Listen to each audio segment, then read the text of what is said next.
Welcome to our video journey where we explore the fascinating world of pronunciation, unraveling the mysteries behind each word and its usage. In this video, the word is Acer. Acer. Acer. Acer is a noun that refers to a genus of trees and shrubs commonly known as maples.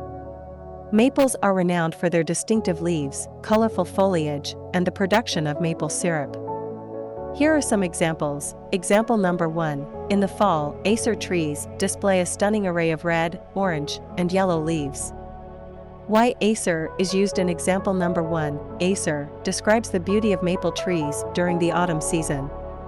Example number 2. Forestry experts study Acer species to understand their ecological role in forests.